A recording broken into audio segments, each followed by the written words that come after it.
I don't know why I agreed to go camping again.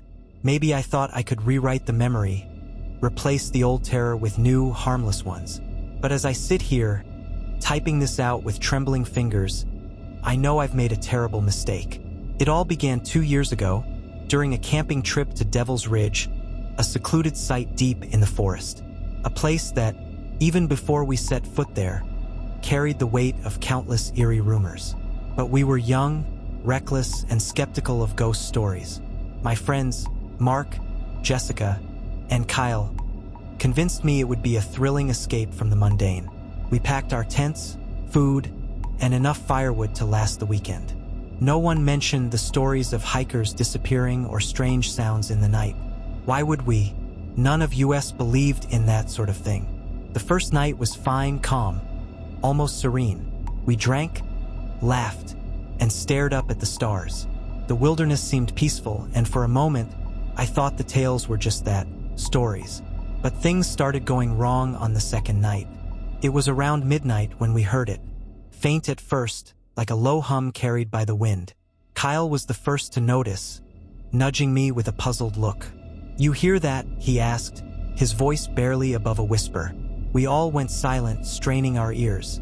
The hum grew louder, morphing into what sounded like singing. Not the joyous kind, but slow, mournful chanting. It was close, but when we shone our flashlights into the trees, nothing was there.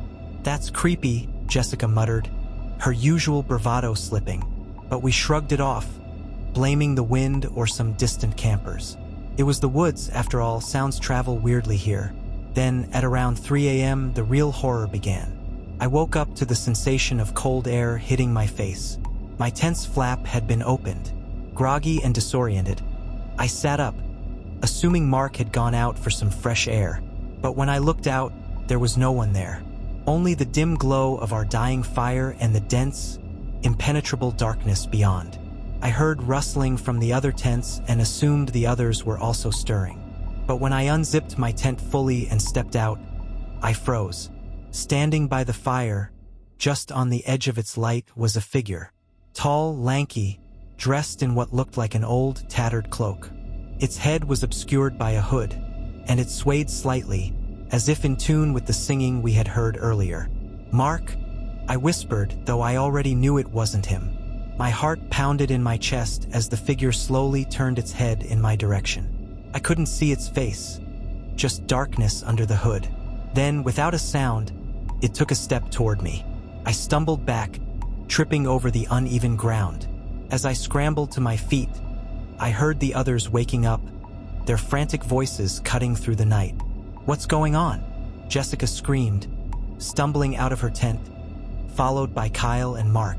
They all saw it, the figure still standing there, now facing all of us. "Get in the car!" Kyle shouted, already running for the truck we had parked a little way down the dirt path. We didn't argue.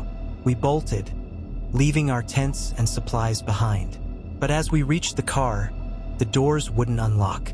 Mark cursed, fumbling with the keys, but nothing worked.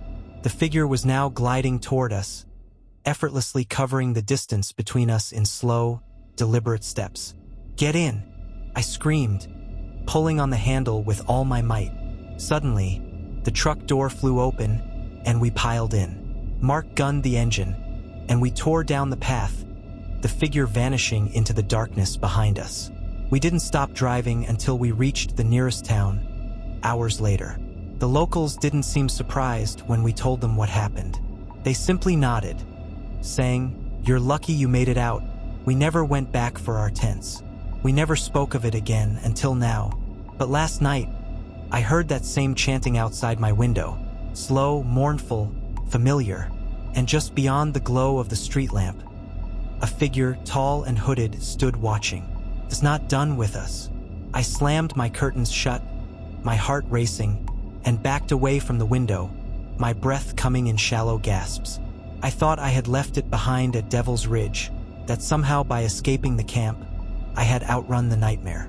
But the truth hit me hard. There was no escaping. It had followed me home, and now it was closer than ever. My phone buzzed on the nightstand, and I nearly jumped out of my skin. A text from Jessica flashed on the screen. Asterisk, it's here too. Asterisk, then another from Kyle. Asterisk, Mark's missing. Be careful. Asterisk, my stomach twisted with dread. The chanting started again, louder this time, as if it were coming from inside my house. I knew then that whatever haunted us at that camp had claimed Mark, and it was coming for the rest of us. There was no running now.